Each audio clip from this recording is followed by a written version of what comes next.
This is Rob Temple for Boxing News. Delighted to be joined as always by the one and only Grant Smith. We're out here in a boiling hot Phoenix, Arizona, ahead of the return of Sonny Edwards. Grant, we don't get to do this very often, so it's always a pleasure when we do get the chance. How you doing?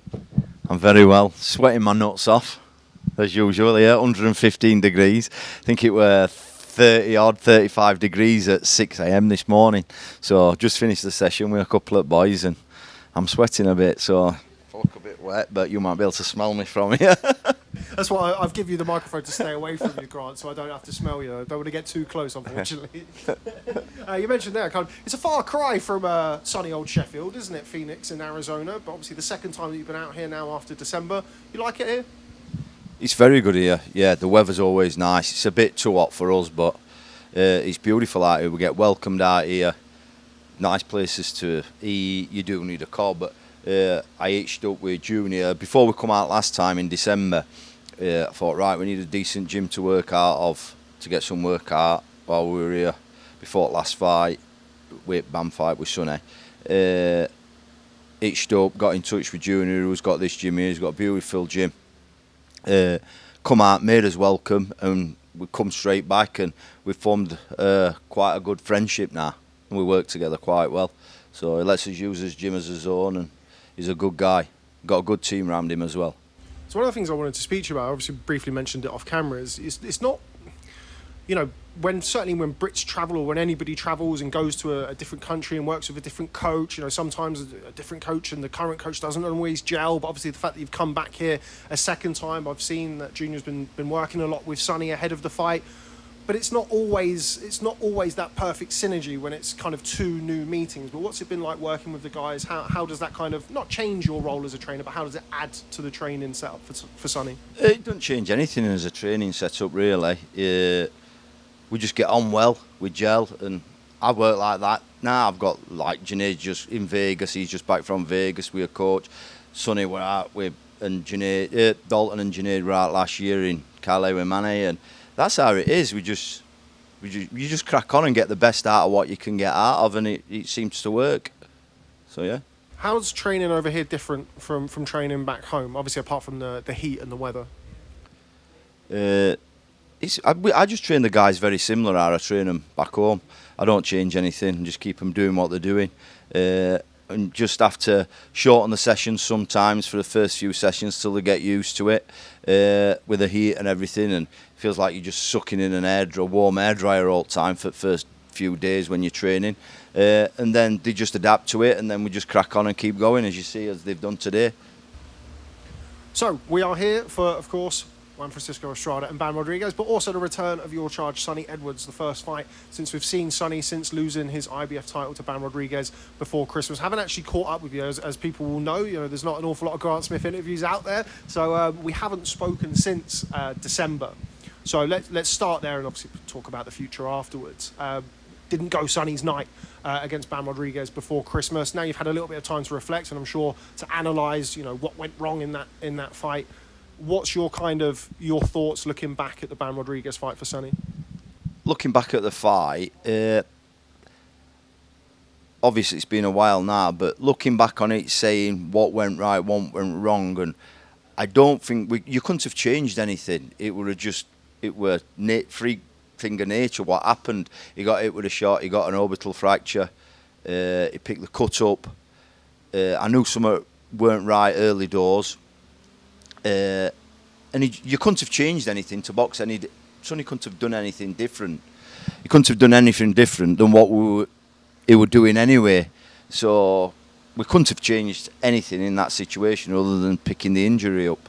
So that was my thought. And if it weren't for the injury, I still think he could have beat Bam if we could have kept Sonny to his boxing. But he couldn't box because obviously the injury.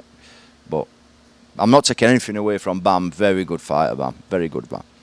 I spoke to Sonny yesterday, and we discussed that and how the fact that, you know, it wasn't the fleet-footed Sonny Edwards that we'd grown accustomed to seeing, and he made an interesting point where he'd said that really since he's become world champion, he's not really boxed that since the Maruti Umtalani fight, and he's kind of held his feet a little bit more. I kind of put to him, what are we going to see from him this weekend? Do we see him go back to his boxing? Obviously, it wasn't necessarily by design. There was the injury that happened early in the fight against Bam. but we saw him stand and trade more than we've seen in the past. Is this fight against Curiel a fight where we see Sonny go back to what we've grown accustomed to seeing? Yeah, Sonny's attributes, he's a reaction fighter. Everybody knows that. He's a beautiful, skilled boxer. And I think everybody were getting on, oh, he can't do this, he can't do that. We know what he can do because he can do it in the gym. He'll stand and hold his feet and he'll have it in the gym with heavier guys. And I think it come to it where it was just going into his head and he was doing it more in the gym, holding his feet, and he was feeling confident doing it.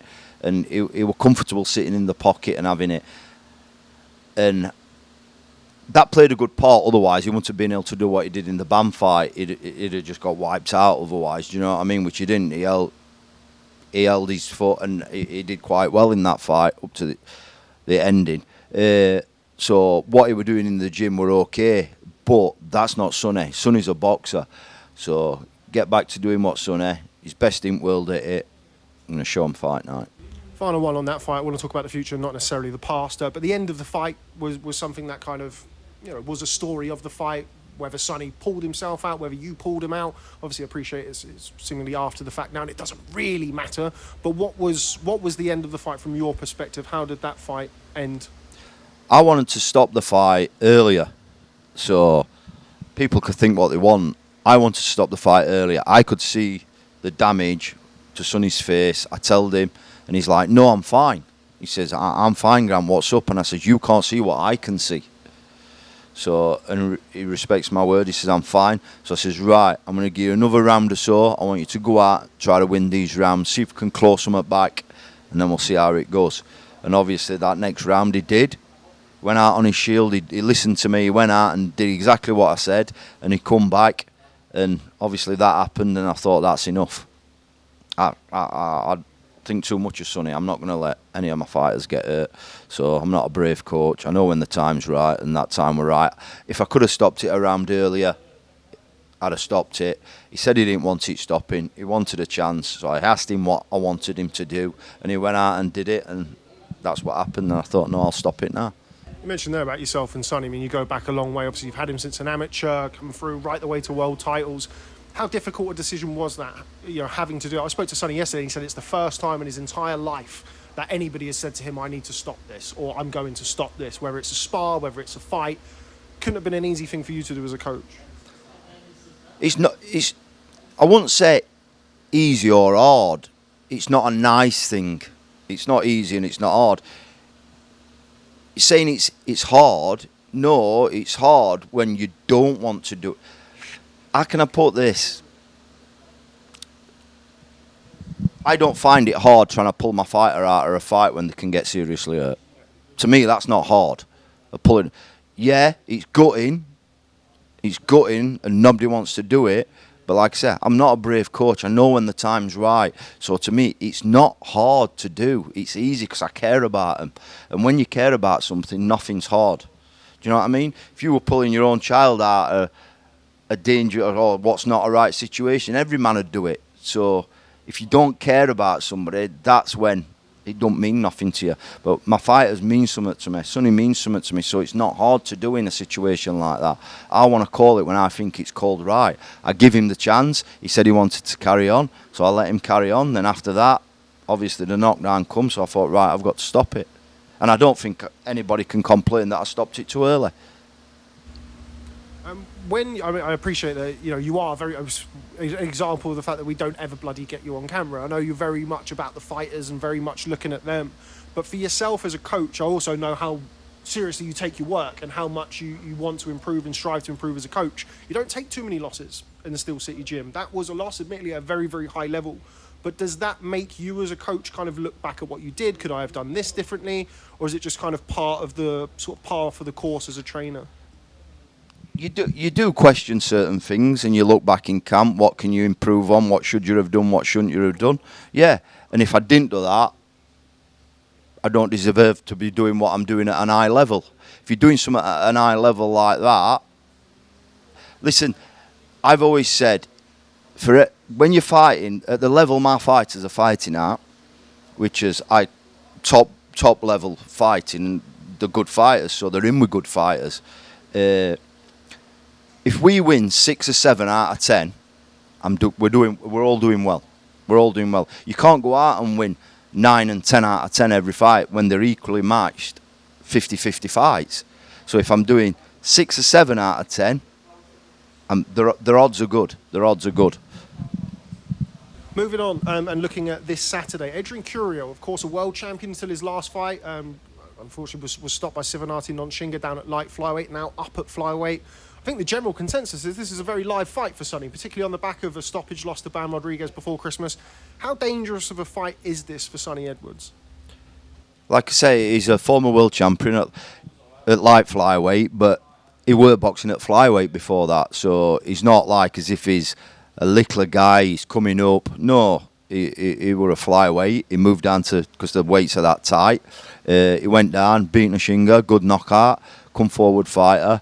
Obviously, Nonshinga got the win back in the rematch. It's a dangerous fight. Anything at that level, like I've just spoke about, on paper, if it's a 50-50 fight, they're all good fights. So don't underestimate anybody at that level. And I underestimated Curiel anyway. I've done my own work on him, but I think his style will suit Sonny. His style is very much a traditional Mexican come forward, very left-hand happy, left hook to the body, left hook to the head. I kind of put to Sonny that, you know, and it's one of those unique things about boxing. Sonny, having had that brilliant fight against Bam Rodriguez, didn't go his way, but it was an excellent fight, action-packed fight. How important is it for Sonny to keep his head? I mean, by all accounts, there's going to be 20,000 in there at the weekend. Obviously, a highly Mexican, sort of Latin crowd.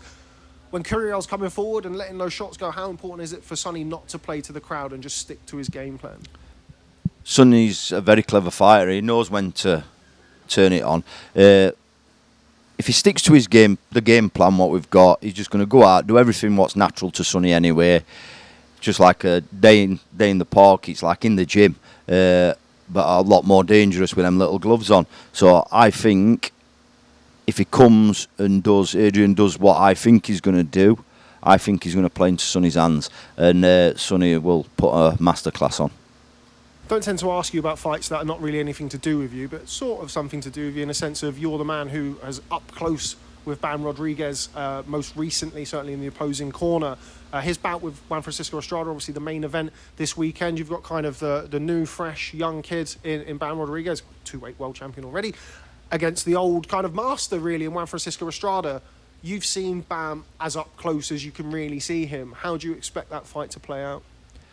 I think for the first 4 or 5 rounds, it's going to be nip and tuck. I think it's going to be a brilliant fight, a barnstormer of a fight. I think they'll start fast, both of them.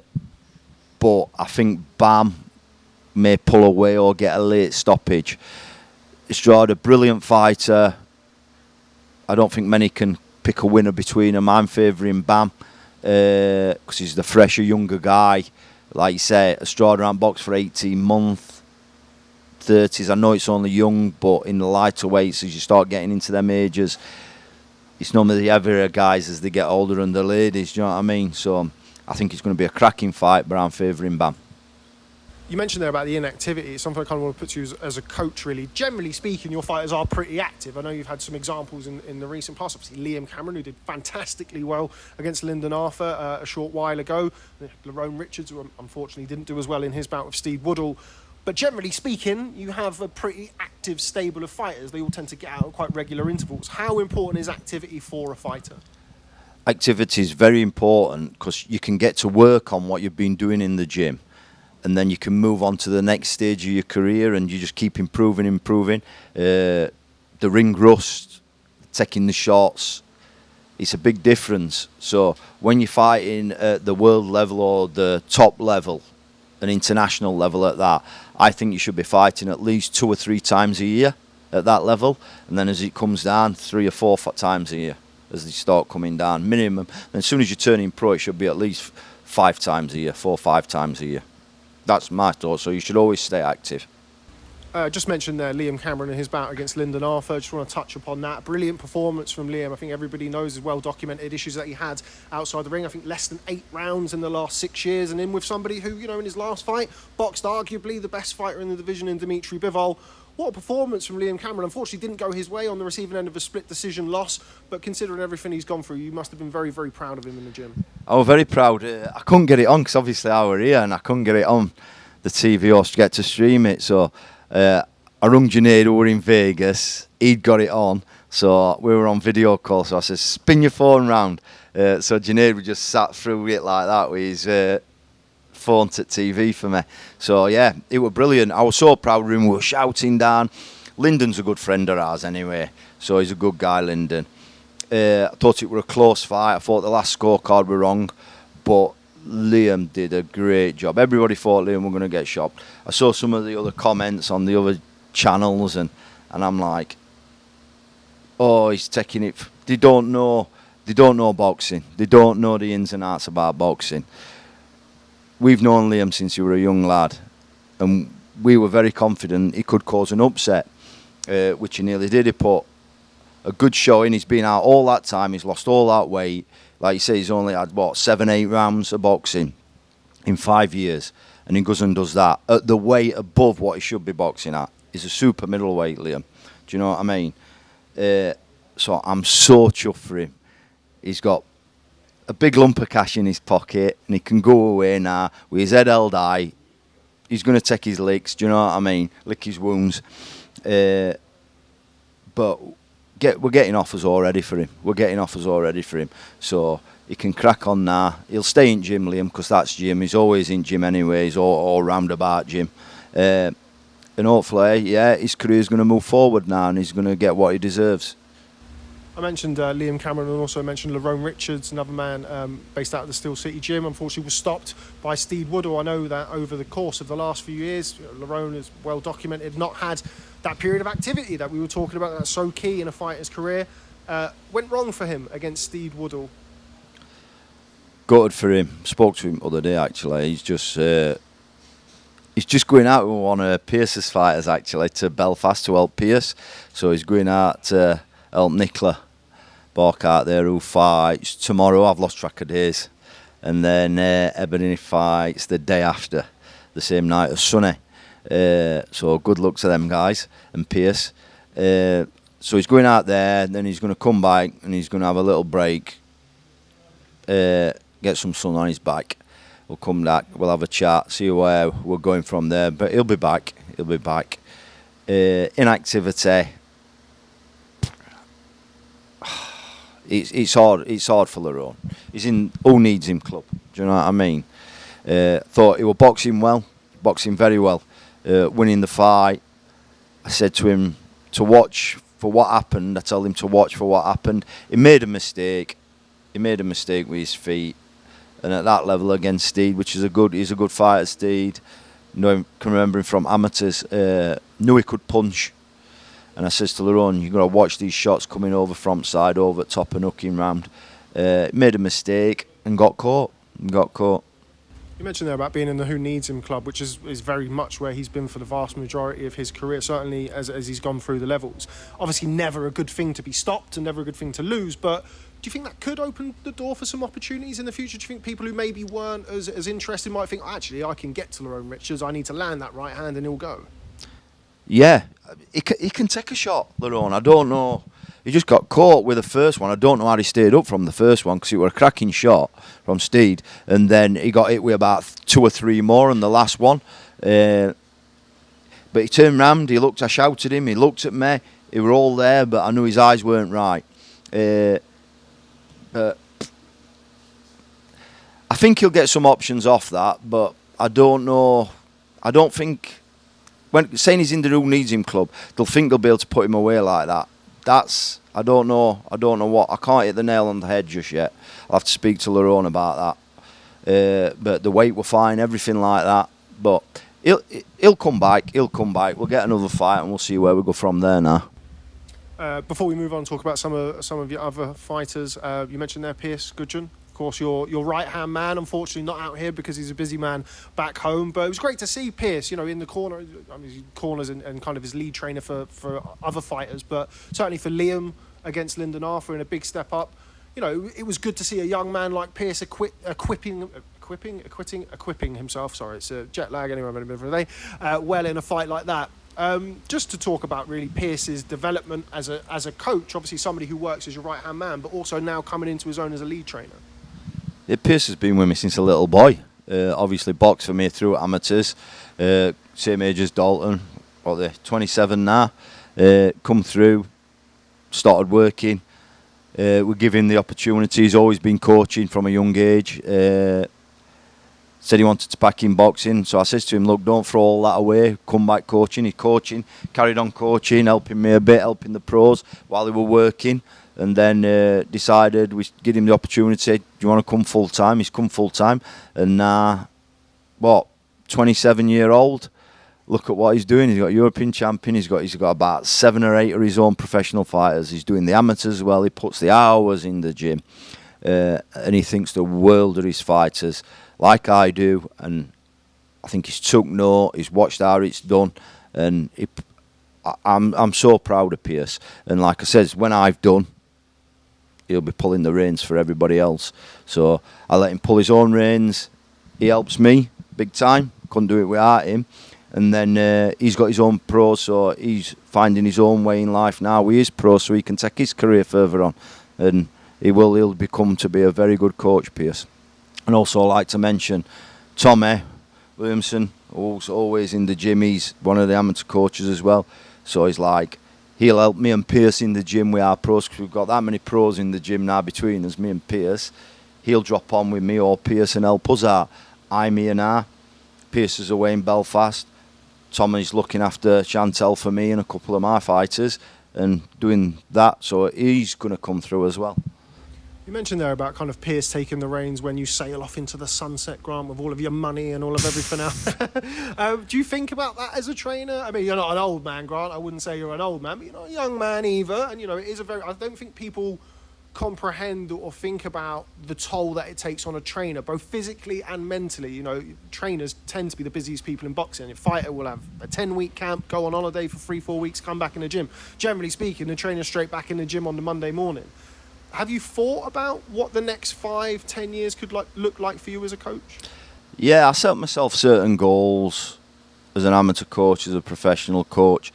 I've only got 2 more things to win. And then I've done everything I wanted to achieve, amateur and pro, which I don't think any other coach has done what I've done in the country, amateur and pro. But like you say, it takes its toll on my body. I've got a lot of injuries. I have private treatment.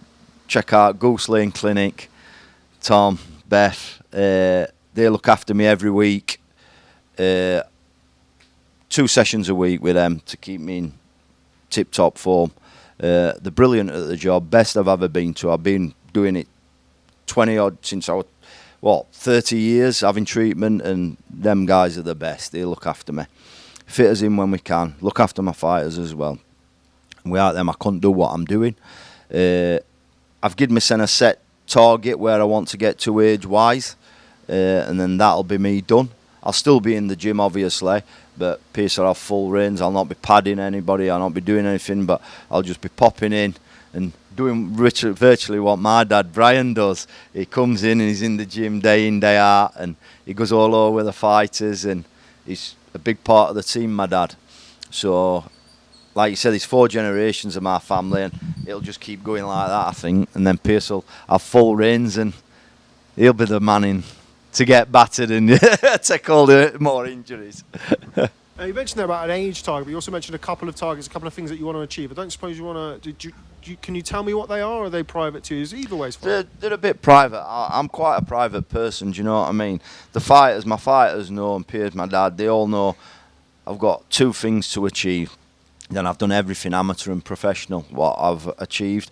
It's not an easy task, what I've set myself. It's a very hard task. I always set myself a high standards. That's why I'm prepared to put the work in, day out. So I'm quite a busy fool, really. So I'm just getting knocked about in the gym every day, do you know what I mean? And then the fighters, I try to give them all one-on-one, and they only see what I'm doing with them. They don't understand, they do. He's got that 6, 7, 8 more times today to go through. So, but it is what it is. They set that standards high, so I set my standards high, and I think that's why I gel with my fighters. I know you're absolutely boxing mad, as I think anybody really, certainly in the industry at a high level, has to be. But obviously you'll be going back in the gym and whatever when you're no longer training fighters. But do you think will you do anything else like away from? I'll be talking about something for pleasure, leisure, whatever it is, or do you think you'll just be kind of popping in with a cup of tea into the gym? I'm always a busy person. I'm never sat at home. So if I am, I'm doing something. It's like I enjoy work. I've got quite a good work ethic that I got off my dad from a young age. My dad's quite same. So it just must run in the genes. My dad's never stops. My dad is doing something every day at week. And I think he brought that work ethic into me from a very young age. And I did the same with Dalton and stuff like that. So I'm always doing something. I'm either doing a bit of building work. I'm obsessed with work. I enjoy work, like building work, tools, everything. If I'm not, I'm out walking with a dog, and I'm always busy, so I'll always find something to do. What do you do if it's not work? A bit of gardening. I don't know. Go bowls. I don't know. What would it be if it's not boxing? What would you think you'll be doing to busy yourself? I'll be in the gym still every day, probably. I'll be in the gym every day, and I'll be out walking in the countryside with my dog, away on holiday, or renovating some property, or working for my kids or family. Do you know what I mean? Doing bits and bobs on their house and renovating stuff for them. So yeah, I'll always keep busy. Well, hopefully, still a little bit of time left before we get to that point. Where you get your feet up in your rocking chair, Grant.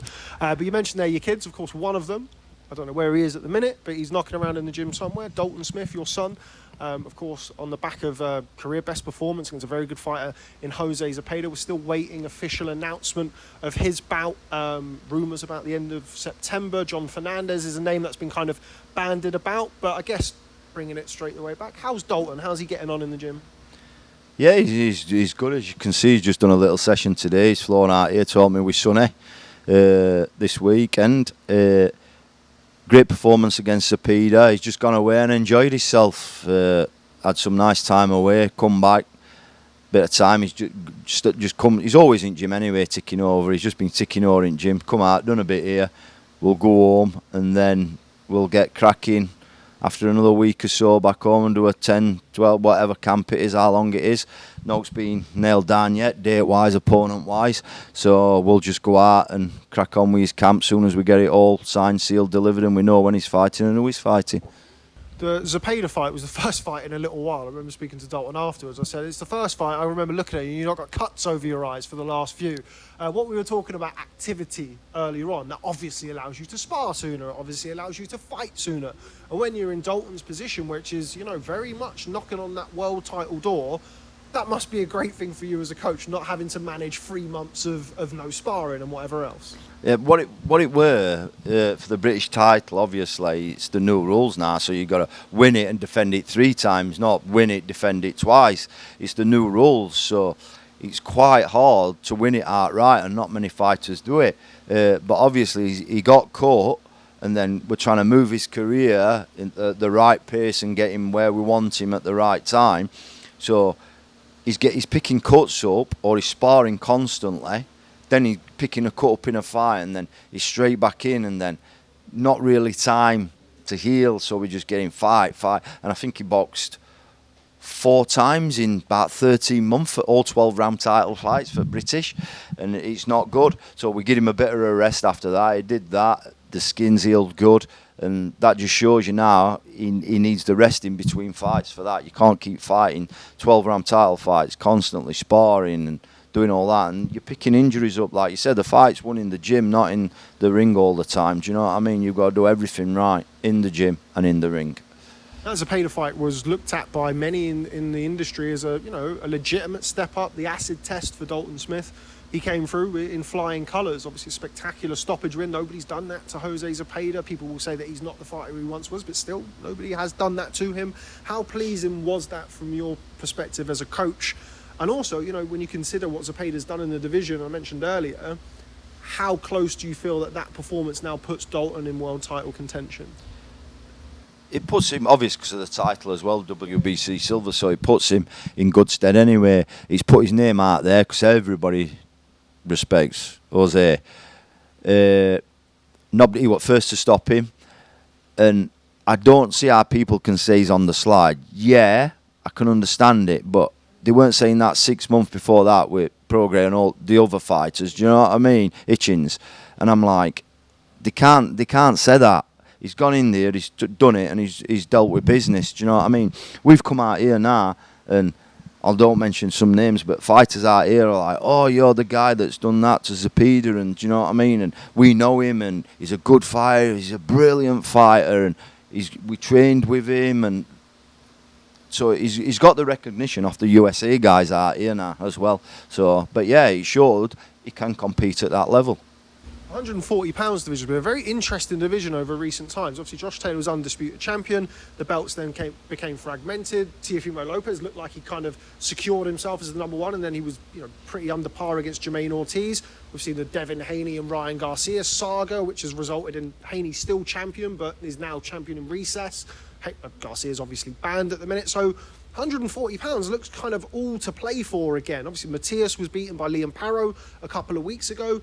So it seems like now is a great opportunity for a Dalton Smith or other fighters in the division to really stake their claim and get those world title shots. When do you think that, all being well, gets through September, whoever that may be, or whenever that fight happens, do you think his next fight after that could be for a world title?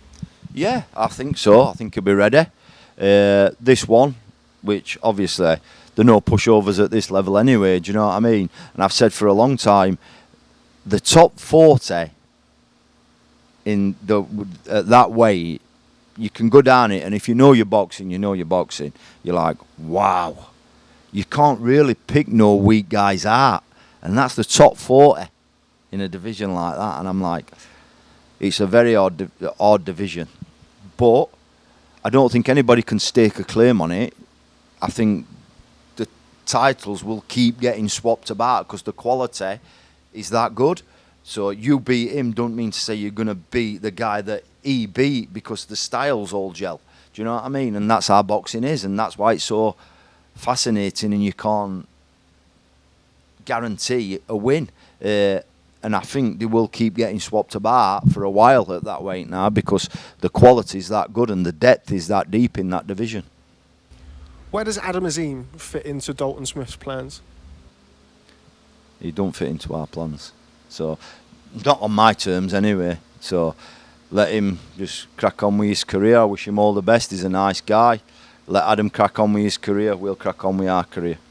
Obviously, there's been a lot of talk about that fight for a long time. It's always been very respectful between either side in Dalton and Adam. But it is a fight that the British public want. We love a domestic clash. Very kind of polar opposite styles, really. You've got kind of the speed of Adam Azim and then the timing and kind of the technique of Dalton. I guess what I want to know is when can we expect to potentially see that fight? Listen, I wish him all the best with the career. We're not that type of people. We'll crack on now with our career. We weren't calling anybody out. Dalton don't call anybody out. We wanted that belt because Dalton wanted to achieve it. That's why that got put out, and they had something we wanted, right? So it weren't nothing personal. So now it's happened and we ain't got it, whatever, we'll move on and do our own stuff now. We ain't looking like that, what's behind, do you know what I mean? You should always chase people who are in front of you. You don't go backwards, do you know what I mean? So you should always be aware of what's happening at back here, but you shouldn't be doing that. So let them crack on, let them box for the British. Why shouldn't they box for the British? Do you know, or whatever, do you know what I mean? There's plenty of good fighters in Britain. Why aren't they fighting each other? Do you know what I mean? We don't have to worry about that now. Dalton's career will move forward, like you said. We don't call names out. We just do what's best for Dalton's career to move it forward. Final one on that fight really is kind of more of a general point. We've had Calmbrook, we've had Frampton Quigg. We've also had Ricky Hatton and Junior Witter, which never happened. We've had some domestic fights that, we would have loved to have seen that we didn't. Do you think we see it one day? Whether it's world titles on the line, whether it's this, that or the other? Possibly, but it don't come into my head. I don't think about things like that. As a boxing fan, yeah, I can understand it. They want to see these fights. Yeah, we want to see these fights, obviously. But we're willing to take these fights. That's why we take the fight, do you know what I mean? And we wanted it only because they've got something that we wanted. Do you know what I mean? If it makes financial sense, yeah, no problem. Do you know what I mean? So, but we just do what's best for Dalton's career moving forward. Like you say, them behind us, they can sort it all out themselves and fiddle about themselves and see who's best in Britain. We've proved Dalton's best in Britain. He's done it four times. Do you know what I mean? So let's see if any others are prepared to do that. Just moving away from Dalton, it's very quiet in the gym because Junaid Bostan's not here. He was in Las Vegas and didn't come over. He's subsequently flown back home. How's Junaid? How's he getting on? Obviously, a very impressive performance from him last time out, and much improved from the Junaid Bostan that we saw in Arizona before Christmas. Yeah, he's doing very well. I spoke to him yesterday, actually.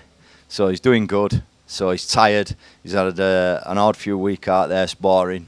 Weather's warm as well out there. So he's tired. He wants to get home, have a little bit of rest, ready for when I get back. So yeah, he's been doing very well. His last fight, he boxed brilliant.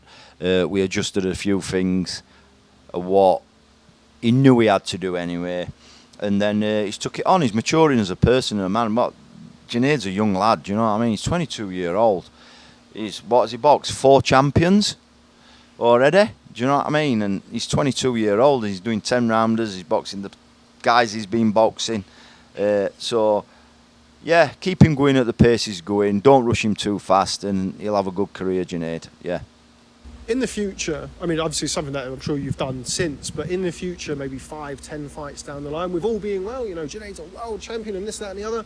How crucial do you think that fight before Christmas could be for him to look back on later on in his career? It's important, yeah, because he learnt a few lessons. But there were lessons he knew already. And I think that cemented it in place. And he realised, yeah, I do need that, and to do that in that certain situation. So he's learned, but like you said, every fight's a learning fight. That'll be especially a good learning fight, that one, because he learned so much from that fight. But every fight, you should be taking something out of it. Win, loss. They say you take more out of a loss, which you do. But if you can take things out of wins, that's even a bigger bonus. And he took a lot out of that fight, and he's learned a lot, and he's adapted, and he's shown the type of fighter he is, and he's come back better from it. Final one for fighters. I say fighters in your gym. You've got plenty that we could go on about, but we're doing well here. I'm getting my money's worth, getting my value, Grant, because I don't get to pin you down very often. But Nico Leivars, who we've just watched work out here, I've just sort of said to him, it's nice to see him without a cut for a change. How is he getting on, Nico? Nico's brilliant. Obviously, he's flown out here with us as well to get some work out here. He's enjoying it. He's putting some work in out here, and hopefully, in next 3-4 weeks, we should get some news on him and a fight date for him. Been offered some fight dates for him, but I don't think they're right. So his management will deal with it, and big up Lee, and he'll come up with the goods and get us something sorted for Nico very soon, which I think he's on the verge of doing it now.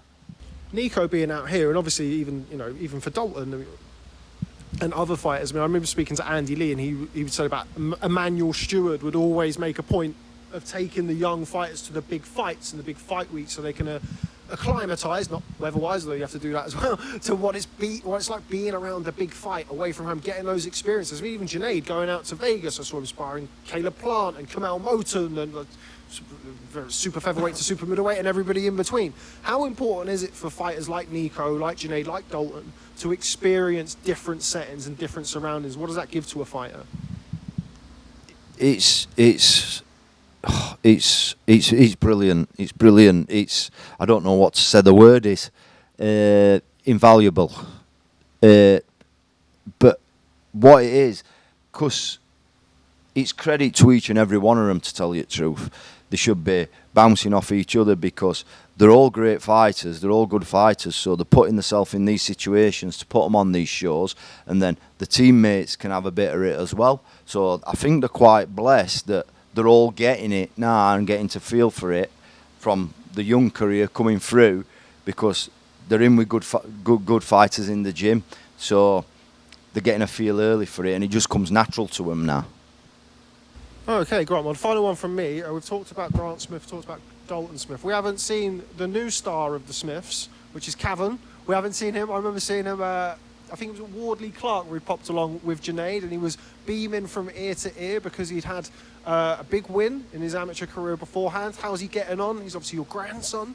How is he? How's the next generation of Smiths coming? He's brilliant. I spoke to him the other day actually as well. Yeah, he's normally out at all fights. He's, as I said, he's 4 generations. He's the 4th generation in the gym. I'm so proud of him, honestly. He's normally out with us, but he's not out here because he's boxing in a box cup actually. So I spoke to him yesterday or the day before. I've lost track of days.